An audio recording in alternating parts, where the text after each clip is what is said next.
Bienvenidos a una nueva emisión de Nada que Ver, tu programa para que podamos disfrutar de estas cuestiones que nos llaman la atención, que refieren al cine, pero también a otras cuestiones de las artes visuales. Diego, buenas noches. Buenas noches, amigas y amigos. Y hoy, si bien estábamos hablando de monstruos, hoy vamos a hacer una pequeña pausa porque, bueno, la Cinemateca cumple años y eso es siempre un motivo de alegría y de reflexión, y también nos va a permitir hablar de otro tema muy importante. Así es, vamos a tener una entrevista con la directora de Cinemateca Boliviana, Mela Márquez, acerca de uno de esos pasos importantes que hemos dado como institución para el fortalecimiento de la institucionalidad misma, pero también del trabajo en restauración, digitalización y preservación a través de la adquisición del escáner digital para las películas. Y junto con eso entramos al tema de archivos, que es mucho más importante y entretenido de lo que suena, con una referencia muy interesante de una película que recién se estuvo dando en algunas funciones especiales aquí en La Paz, que era la película sobre Astor Piazzolla, Los años del tiburón. Hemos conversado con su director, que ha hecho un trabajo de montaje increíble, con unos materiales aún más increíbles, que se deben justamente a que existen los archivos. Así que bueno, a eso venimos. Bienvenidos y vamos a la característica.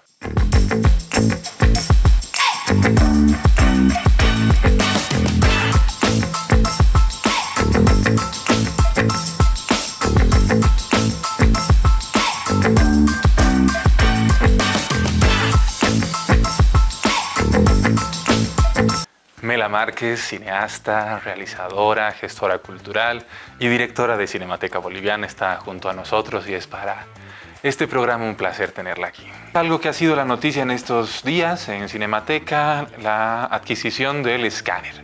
Algo que da una luz hacia el futuro, una nueva mirada de lo que estamos haciendo, de lo que es el patrimonio. ¿Qué es el escáner para la Cinemateca? Bueno, este escáner es un sueño hecho realidad, puesto en Bolivia, ya está, ya hemos hecho la capacitación y eso significa poder acceder a nuestro patrimonio. ¿Qué quiere decir eso? Que tenemos rollos en 35, 16 negativos, positivos, que podemos escanear y digitalizar y ponerlos a la luz.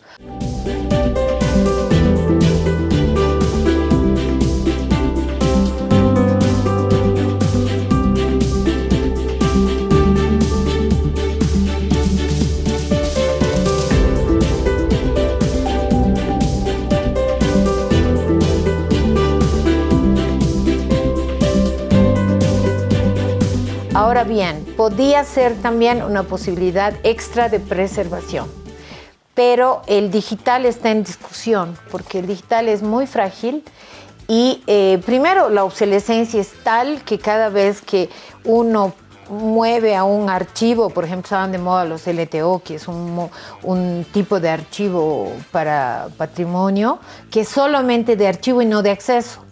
Y actualmente hay unos discos de láser Sony que dice que duran 100 años. Eso no lo podremos comprobar ninguno de los tres, porque ya estaremos en el otro lado viendo otro tipo de cine. Pero yo creo que vamos a lograr, y ese es otro plazo. Pero por el momento vamos a hacer una curaduría y vamos a iniciar a ver ese patrimonio. Inicialmente vamos a acceder de manera muy así tímida a los rollos y vamos a exhibir y vamos a hacer un plan. Pero, digamos, ya hemos hecho un cálculo que se necesitaría alrededor de otros $100,000 para poner un server y poner los discos, y esos discos que también se vayan, ¿entiendes?, ¿no?, autocopiando y haciendo a espejo el backup. Y eso todavía no lo tenemos. Ahora, lo que no vamos a hacer es ponerlo a la venta, ese patrimonio, por la piratería, porque es un absurdo. Además, el patrimonio tiene que estar conservado en un cierto tipo de calidad, todo, ¿no? Y la piratería lo reduce a ciertos puntos indescribibles. ¿Tienen como una lista inicial de materiales a ir escaneando? Mira, El paso importante que se dio precedente a tener este escáner es haber catalogado el patrimonio. Hemos hecho un trabajo profundo de ver qué materiales existen, de quiénes son, en qué estado están, en qué soporte están, cuál es su estado de conservación. Se ha hecho un trabajo de unos 4 años, del 2012 al 2016, más o menos, y ya ese ha dado pie a que permanentemente los materiales que lleguen y que siguen en Cinemateca se están catalogando, se actualiza. Ahora, eso no necesita el escáner, necesita toda una estación, ¿no? Y además máquinas que ya son obsoletas, que sean un Matic que es Betacam digital y todo lo que... La tecnología es una trampa, te avisaré, ¿no? Mela, y cuando no teníamos nosotros el escáner, ¿dónde hacíamos el trabajo? Costaba mucho, había que sacar los archivos y te constará que sacar los archivos, la aduana es otro tema. Es más, una vez mandamos Guaro Guaro a un festival y hemos tenido que esperar que la aduana por 5 o 6 años los remate y comprar nuestros propios archivos, porque para meter el archivo que ha ido a un festival, o sea, un rollo, nos pedían $800 la aduana. O sea, es realmente algo inaudito que la cultura no tenga circulación libre en la aduana. Además, lo pudiste sacar, pero no lo podías reingresar. No, en realidad lo pude sacar, es más, fue al Festival de Buenos Aires, y cuando nos los quisieron devolver, la aduana nos quería cobrar $800 por meterlos. Se quedó ahí. Cuando lo subastaron, yo le pedí, estaba todo en ese momento en el Ministerio de la Presidencia a cargo, hicimos todo un lobby con el ministro de entonces. Y actualmente hay unas latas que nos han donado, Ibermedia, 6.500 latas, porque el patrimonio hay que conservarlo. Ya no, inicialmente venía los rollos en metálico. Ese metálico se oxida y es muy malo para el patrimonio, o sea, para el celuloide, sí. ¿No? Entonces nos donaron y se quedaron en la aduana y están 6.500 durmiendo el sueño de los justos porque nos querían cobrar $10,000 por meter esas latas vacías que era donación. Respondiendo y completando tu pregunta. Sacar, hacer una exportación, pagar, porque cuando sacas patrimonio tienes que hacer un seguro. Contratar una empresa que te permita, y hay empresas que no te quieren llevar. Por ejemplo, si es,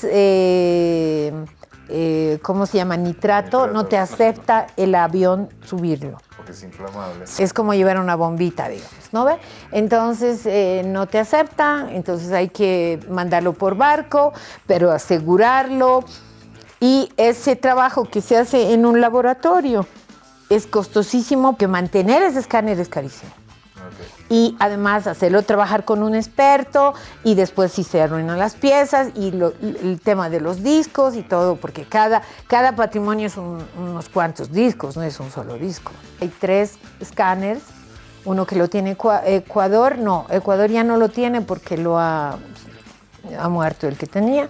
Entonces creo que hay en la Cinemateca de Colombia y de México.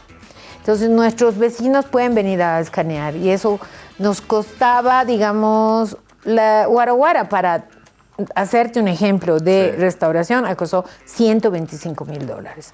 Ahora bien, eso ha sido caro porque ha sido de negativo a positivo, han hecho un enter negativo, han creado un negativo en celuloide y de ese negativo en celuloide han restaurado, ¿no? Lo que se tiene que hacer actualmente es del negativo escanearlo en alta, pero el programa viene con un programa que se llama DaVinci Resolve, que es exclusivamente para restaurar imagen cuadro por cuadro. Pero también tenemos el de sonido, porque el escáner es sonido, imagen 16 y 35. Es un sueño hecho realidad, ¿no? Estás viendo Avia Yala Televisión, un continente de culturas. Continúas viendo Avia Yala Televisión, un continente de culturas. Nos da muchísimo gusto presentar con nosotros a Daniel Rosenfeld. Él es el director de la película de Piazzolla, Los años del tiburón, que se está pasando por primera vez en Bolivia en estos días. Y bueno, nos ha concedido el lujo de una charla exclusiva en la que pretendemos tocar varios temas. Bienvenido, Daniel. Muchas gracias. Gracias a la Cinemateca, a la Embajada Argentina en Bolivia y sobre todo con esta idea de festejar los 100 años de Astor Piazzolla, que es un músico que revolucionó el tango y mucho más allá también. Así que bueno, contento de estar acá. Muchas gracias. Para hacer esta película has trabajado todo con material de archivo, ¿no es cierto?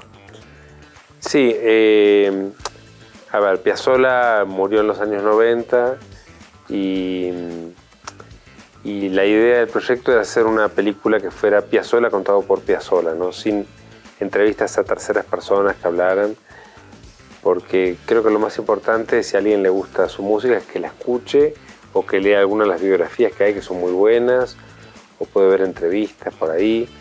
Pero la verdad que teníamos la posibilidad de hacer una película con archivos inéditos que estaban en la familia y con el rastreo de muchos otros archivos que no estaban. Entonces sí, el 90% de la película está hecha con archivos y bueno, te transporta a un mundo muy vertiginoso porque Piazzolla era una persona muy vertiginosa. Entonces el mundo de archivos es un ida y vuelta a la memoria y cuenta esa vida enorme que tuvo, ¿no? Claro. Ahora, en principio, desde afuera, parecería que el trabajar con archivos desde un inicio es más complicado que hacer una película en la que uno escribe el guión de lo que quiere, porque estás ahí muy limitado. ¿Es así? No sé, me parece que todas las películas son difíciles de hacer, cada una tiene su problema y en este caso trabajar con tantos archivos sí es difícil porque pareciera que no hay límite, ¿no? En cambio vos filmás una ficción y bueno, sabés que tenés una secuencia filmada, podés probar. Es lo que querías. Sí, tenés una cantidad de pruebas, de mezclas, de experimentaciones, pero el material es ese, están los actores filmados. En cambio, una película con archivos podés seguir buscando y si no se ponen límites es una tarea infinita, ¿no? Como esos libreros que buscan libros y están siempre en la búsqueda de ese libro, ese hallazgo que le falta. Que le falta. Ahora, en este caso, ¿qué ha sido más difícil? ¿Decidir dejar de buscar en determinado momento o arreglarte con lo que tenías? En todo caso, el foco fue qué tipo de película quería hacer, ¿no? Una película que pudiera mostrar a este músico que transformó el tango y el rock, te diría también, porque todos los rockeros de Argentina como Spinetta y Charly García se sintieron muy influenciados por él. Y había que encontrarle un foco, y el foco en este caso era el vínculo familiar. Todos conocemos del amor y el desamor, las peleas familiares, y en este caso también hay en Piazzolla, y la idea era hacer un homenaje, pero no como si fuera una escultura de bronce, ¿no? Entonces, la dirección de la película tenía que ver con las relaciones entre padres e hijos, ¿no? Es una película también donde una hija busca a su papá, y eso hacía que el trabajo de archivos se enfocara en esa dirección. Este enfoque, la relación padre-hija o padre-hijos o familiar, ¿lo tenías de entrada o surgió cuando encontraste justamente esas grabaciones? Surgió cuando encontré una grabación inédita que era entre la hija de Astor y su papá y Astor, que son unas grabaciones de cassette que se hicieron en México. Piazzolla estaba de gira por ahí, su hija Diana estaba exiliada y se reencontraron después de meses de distancia y de no hablarse, y ella le propuso hacer una biografía, el primer libro sobre Astor. Y ese creo que fue un modo de reencontrarse. A veces es más fácil para las personas hablar a través de un medio, ¿no? Como si fuera un objeto que puede transformar o permitir esa comunicación. De hecho, hay tantas películas familiares hechas por directores sobre sus familias, que me parece que en esos casos son esos directores tratando de comunicarse con sus vidas familiares, ¿no? Esas grabaciones estuvieron guardadas y nunca iban a salir a la luz, y aparecieron en el garage de la casa de Daniel Piazzolla, el hijo de Astor, el único que está vivo de ese núcleo familiar. Y bueno, hablan de una intimidad fabulosa que permite no hacer un voyerismo de la vida privada, sino entender los vínculos que hay entre el proceso creativo y la familia, y sobre todo ver cómo un artista tan grande como Piazzolla la luchó con muchas dificultades hasta los últimos años de su vida, ¿no? Como tantos genios como Van Gogh, que tuvo reconocimiento después. Y debe haber sido bien difícil y delicado para vos trabajar con este material sin caer justamente en este voyerismo o en otras cosas. Es como que el propio material, en todo caso a mí, me invita a tratar de armar un relato. O sea, con el montajista, con Alejandro Carrillo Penovi, queríamos que uno, después de ver la película, sintiera que ese huracán que era Astor te pasó por el cuerpo, ¿no? Porque imagínate que él era un innovador, ¿no? Entonces tenía muchas cosas en contra, y de hecho cuando empezó a hacer el tango antiguamente se hacía para bailar, y él quería hacer una música fuera para escuchar, quizás pensando en el jazz de los 50, en Estados Unidos, en los 40, y él quería hacer música sinfónica también, ¿no? Y entonces lo apodaban el enemigo de los pies, ¿no? Porque nadie podía bailar con su música. Y después, si uno escucha el octeto electrónico con batería, con sintetizadores, él iba por esos caminos de confrontación, porque su música era nueva. Pero por lo que uno sabe y por lo que contabas vos mismo en la conferencia de prensa, es como que se confrontó con todo. Sí, sobre todo una gran fe en sí mismo, digamos. Hay un momento en la película donde hay una discusión muy grande con un periodista muy famoso. Astor, te voy a hacer una pregunta muy concreta. ¿Vos sos un resentido? No, en absoluto. Soy un tipo de mal carácter porque me atacan mucho, precisamente. Pero ahora no, antes tenía muy mal carácter. ¿Hola? Ah, ¿qué puedo hacer? Sí. ¿Qué se pasa vos conmigo? Pero vos estás haciendo una campaña destructora. No, porque eso no lo puedes hacer, no tenés ningún derecho a hacerlo. No, y el lunes, si llegas a decir algo, te voy directamente a buscar la radio. Pero dije ahora, y no precisamente para hablar. Después Pipi, el nieto de Astor, me contó que ese periodista había sido campeón de lucha, pero sin embargo era todo como muy apasionado, y bueno, se iban a las trompadas, de hecho, los canales de televisión también. Este periodista, muchos años más tarde, puso en su cortina de radio música de Piazzolla. O sea que fue un triunfo de Astor. Pensá que Piazzolla fue testigo de un cambio de época, ¿no? Porque desde los años 20 hasta los 90 el mundo cambió mucho. Entonces él nació en Mar del Plata, en Argentina, creció en Nueva York, la época de la ley seca. Su padre trabajaba en una peluquería que en la parte de atrás levantaban apuestas ilegales para la mafia. Los fines de semana, en la bañadera, su mamá y su papá hacían whisky y lo salían a vender. En la ley seca. Sí, y tenían una sidecar, una moto sidecar, y lo metían ahí, y Astor iba arriba, como para que nadie sospechara. Y hay muchas fotos de esa época, increíblemente guardaron las fotos, y hay algo que lo dice Piazzolla al pasar. Bueno, que él estaba como una pandilla de los chicos, él dice, mi vida era la vida de Elia Kazan, como las películas de Elia Kazan. Hacía boxeo con con Jack LaMotta, que después fue el protagonista de la película de Scorsese, Toro Salvaje. Entonces toda una vida de película, escuchando a Al Johnson a la vuelta de su casa, todo el jazz de New Orleans, las músicas de los inmigrantes de Europa del Este, el klezmer que estaba ahí en la sinagoga al lado, el vecino que le enseñaba Bach, los tangos que escuchaba el papá. O sea, toda esa mezcla con las cancionetas italianas era una explosión de sentidos y cosas, y que esa cosa de estar en la calle me parece que la llevó hasta siempre, ¿no? Esto de agarrarse con alguien lo mamó de ahí, me parece, ¿no? Si no hubieras encontrado si no hubieras tenido disponibles estas grabaciones con la hija, ¿qué habría sido tu película? No lo sé, porque en realidad yo iba a utilizar otras grabaciones que tenía Astor con un periodista que no se pudieron utilizar por diferentes motivos, y finalmente apareció esto. Mira, hubiera utilizado otro material que apareció luego, que son las cintas abiertas de Astor grabando diferentes cosas.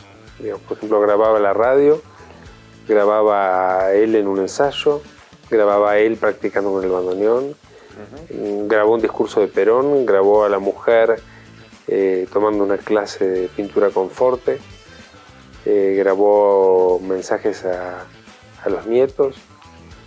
Era como una especie de cápsula del tiempo en donde permitías ver un arco de las cosas que le interesaban, y hubiera utilizado algo que es el corazón de la película, que son los fílmicos que Astor realizó en la década del 50 en New York, que son de una belleza asombrosa porque, bueno, son los años 50 en Nueva York, y él se va ahí desde Argentina, luego de que no le fuera muy bien acá, en esta parte de Sudamérica, porque no tenía conciertos, se va a Estados Unidos para triunfar ahí, y un poco a repetir la historia de su infancia, ¿no? O sea, vuelve de grande a los 40 años, quizás para tratar de quedarse en New York como lo hizo a sus 10 años. Por eso creo que Nueva York termina siendo la ciudad de su corazón, además de Buenos Aires y Mar del Plata, como una sorpresa para mí, en ese sentido. Entonces hubiera utilizado esos materiales porque vos ves en el fílmico, hay muchas cosas donde él es su ojo, a ver, ¿qué le causa curiosidad, ¿no? Entonces vos ves su mirada en esa época, y por ejemplo ves, está filmando una obra musical que se acaba de estrenar. ¿Cómo se llama esta obra musical? Que es se me fue el nombre ahora, una comedia musical se hizo una remake ahora que le hizo Spielberg. West Side Story, sí. Y filma el cartel del estreno, y después viene a hacer Argentina, María de Buenos Aires, ¿no? Entonces hay ciertas relaciones que hay ahí que...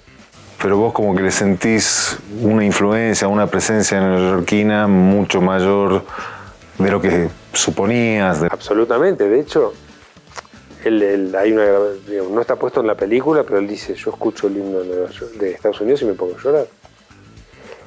Pero no lo dice por el patriotismo, sino porque es su infancia. Y me parece que los grandes artistas tienen la llave de los secretos en la infancia.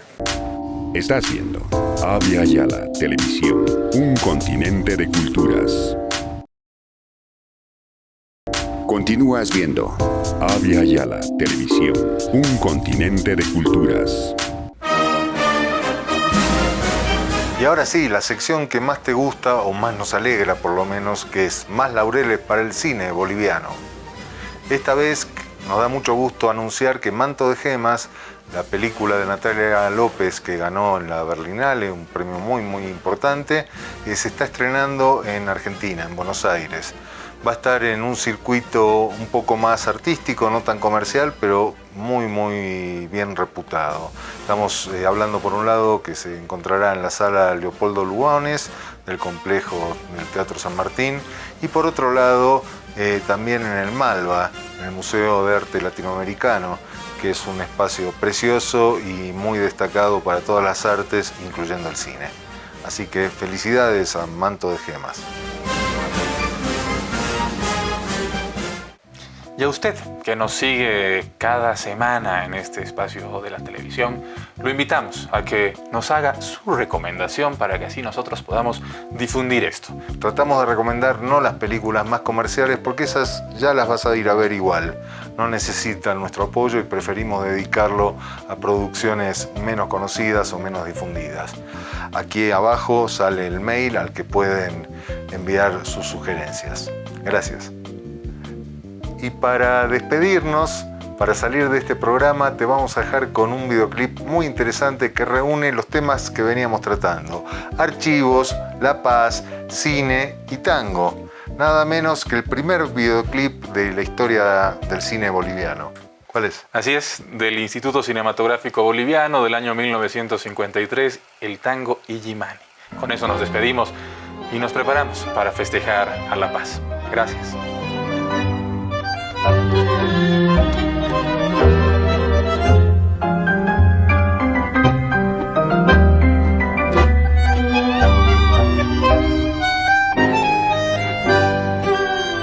Tierra mía, mi canción como un lamento, ya en las noches de esta ignota lejanía, y en tus versos el recuerdo hecho armonía, sollozando por el monte lleva el viento. Es tu cielo de un azul inmaculado, son tus flores de un perfume sin igual.